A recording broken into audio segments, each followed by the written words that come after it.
제가 7월 말에 도착해서 증류수 기계를 설치하고 증류수에 대한 문헌들을 조사하고 증류수가 너무나 좋다라는 걸 알았어요. 그리고 그때만 해도 한 15년 가까이 제가 환자 치료로 증류수를 써왔잖아요.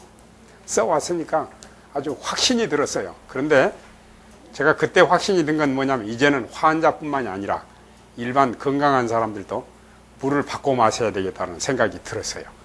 근데 이거를 갑자기 사람들에게 소개하면은 제가 지금까지 아는 대로 증류수 마시면 안 된다라는 그런 이유를 많이 들었거든요. 이게 TDS 수치가 낮은 물, 이게 증류수나 같은 거예요. 이런 물을 마시면 안 된다는 이유, 첫째, 뭐예요? 설사한다. 둘째, 또 무슨 내용입니까? 여러분, 제가 여기 기록하지 않은 내용이 있으면 말씀해 주십시오. 미네랄이 없다. 이런 얘기 하죠? 그 다음에 또 뭐예요? 체내에 미네랄을 빼앗아 간다. 그 다음에 죽은 물이다. 그런 말 하죠? 물을 끓이면 죽은 물이다. 그 다음에 자연수 각이 없다. 오각수다. 그래, 그렇게 해야죠. 육각수가 아니고 오각수다. 오각수다. 또 이게 이렇게 책에 보면은요, TDS 수치가 낮은 물, 그런 말로 연수라는 말을 쓰는, 연수를 마시면 연수는 심장병을 악화시킨다. 또 이 pH, 폐하가 낮기 때문에 pH가 낮아서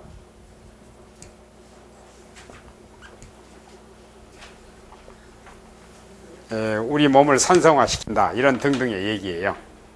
그 외에도 또 얘기가 있겠지만, 그러면은요, 제가 이런 그 내용들을 이미 알고 있었기 때문에 일반인들에게 증류수를 먹도록 얘기를 하려면 여기에 대해서 확실한 입증을 해야 할 필요가 있죠. 그래서 제가 인체 실험을 하기로 했어요. 그래가지고 1995년 8월 1일부터 1996년 7월 31일까지 만 1년 동안 실험 기간을 정했어요. 그리고 이제 대개 이런 실험을 할 때는 동물 실험을 하고 인체 실험을 하지만 제가 이미 오랫동안 증류수를 사람에게 사용해 왔기 때문에 동물 실험은 생략을 하고 인체 실험에 바로 들어갔어요. 그래서 그럼 대상을 누구로 할 거냐? 제 자신을 대상으로 하기로 했어요. 그럼 나 혼자만 하면 안 되잖아요. 그래서 이제 우리 가족들, 제 아내하고 우리 아이들하고 또 우리 집에 머물고 있는 우리 어머님하고 가족들에게 내가 이런 실험을 하려고 하는데 동참해 달라고. 그래서 가족들이 동참해 주기로 했어요. 그래서 우리 식구들이 만 1년 동안 증류수만 계속 마셨어요. 이 실험은 제가 어떤 새로운 사실을 발견하려고 하는 실험이 아니었고 이미 확인된 사실을 재확인하는 실험이었어요. 그래서 증류수 마시면 설사하느냐 안 하느냐, 증류수를 계속 마시면 우리 몸에 미네랄을 빼앗아 가니까 어떤 나쁜 증상이 나타날 거 아니에요. 그런 것들을 확인하는 실험을 계속 했어요. 그런데 제가 우리 가족과 함께 실험하는 기간 동안 증류수 마셔가지고 설사한다는 것은 사실이 아니라는 것을 확인했습니다. 여러분, 절대로 증류수 마시면 설사 안 합니다. 증류수 마시면 설사한다는 것은 진짜 거짓말입니다. 저는 이렇게 실험을 했기 때문에 확실하게 말씀드리는 거예요. 그리고 좀 더 구체적으로 말하면요, 실험하는 기간 동안 제가 실험을 굉장히 확대를 했어요. 어떻게 확대했냐면 한 6개월쯤 지난 다음에 제가 가르치는 우리 물리치료학과 학생들이 160명입니다. 4학년까지 있으니까 한 반에 40명씩 60명인데, 아니 160명인데 얘네들한테 증류수에 대해서 좋다라는 걸 설명을 하고 우리 물리치료 치료실에다가 증류수 기계 설치해 놓고 원하는 사람 마시라고 그랬는데 학생들이 즐겨 마십니다.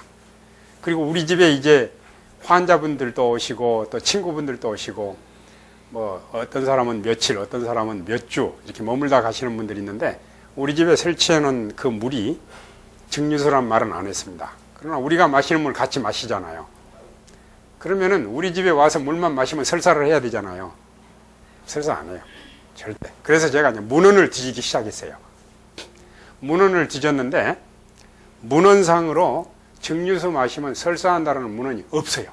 전 세계적으로. 그래서 이제 그러면 왜 증류수 마시면 설사한다고 했을까? 어디서 이런 말이 나왔을까? 그게 의문이었어요. 오히려 경도가 높은 경수를 마시면 설사한다라는 문헌에는 나와요. 그러나 이 TDS가 낮은 이런 연수 같은 이런 물을 마셔가지고 설사한다는 말은 안 나오죠. 설사를 일으키는 주요 원인은 세균 문제예요. 세균. 근데 증류수는 끓였기 때문에 세균이 하나도 없어요. 절대 설사를 안 일으켜요. 그러다가 제가 어떤 사실을 하나 발견했느냐면요. 그 유명한 헬라의 철학자 아리스토텔레스, 알렉산더 대왕의 가정교사인데 이 사람이 한 번은요. 거미 다리는 6개다 그랬어요. 근데 그 말이 2000년 동안이나 사람들이 거미 다리는 6개로 알아왔어요. 그 유명한 철학자가 사람들이 지금도 존경하는 인물이지 않습니까? 그 사람이 말을 한마디 해놓으면은 말이 진리야. 그래서 그 훌륭한 사람이 그런 얘기를 했으니까 사람들이 확인도 안 하고 거미 다리는 6개다 알았어요. 그러다가 18세기경에 이르러서 라마르크라고 하는 생리학자가 우연히 거미를 한 마리 잡아보니까 거미 다리가 8개거든요. 그러니까 이 병신다. 그리고 또 다른 거미를 잡아보니까 그놈도 병신이네. 다 거미 다리가 8개네요. 다 잡아보니까 거미 다리가 8개야. 병신밖에 없어요. 근데 그게 병신이 아니고 그게 정상적이에요. 그래서 라마르크에 의해서 2000년 동안 알렉산더가 거미 다리가 6개라고 한 이래로 거미 다리가 6개라고 믿어왔는데 사람들이 잡아보지도 않고 확인도 안 하고 훌륭한 사람이 말했으니까 그렇게 알았는데 그 말이 뒤집힌 거예요. 그래서 제가 이런 사실을 깨달았어요.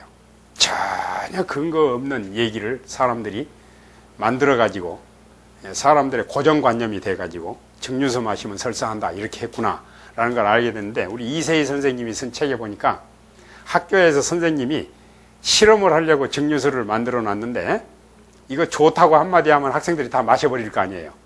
그러니까 선생님이 야 너희들 이거 마시면 설사한다 이렇게 한마디 해놨어요. 그러니까 그 말을 고지를 딱 듣고 학생들이 어린 학생들이 고지를 듣고 나중에 이 학생이 커서 의사가 돼도 약사가 돼도 교수가 돼도 증류수 마시면 설사한다 이렇게 됐다는 거예요. 예. 그러니까 증류수 마시면 설사한다는 건 전혀 사실무근한 거예요. 전혀 이유가 없는 거예요. 제가 그걸 확인을 했고 두 번째 미네랄이 없으니까 나쁘다. 체내 미네랄을 뺏어간다. 이 두 개는 한꺼번에 설명을 해야 옳을 거예요. 여기에 대한 저는 명쾌한 답을 얻었어요. 그래서 어떻게 얻었느냐면요. 처음에는 그랬어요. 아, 물속에 미네랄이 많이 들면 좋은 물이다. 저도 그렇게 생각했어요. 근데 나중에 책들을 보고 물속에 미네랄이 많이 들면 들수록 나쁘다라는 걸 알게 됐어요. 근데 우리는 미네랄을 먹어야 되잖아요. 안 먹으면 안 되잖아요. 우리 몸이 다 미네랄로 돼 있잖아요. 그래서 의문이 자꾸 생겼어요. 야, 이거 어떻게 해야 해결할까? 그러다가 저는 금방 발견하게 됐는데요. 보통 이제 미네랄을 저는 한 가지로만 생각했는데 미네랄을 대별해서 두 가지가 있어요. 영어로는요. 인올가닉 미네랄이 있고 올가닉 미네랄이 있어요.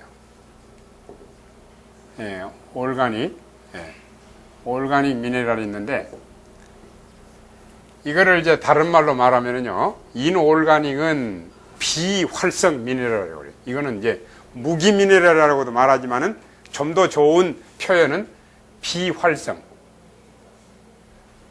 그리고 올가닉 미네랄은 활성.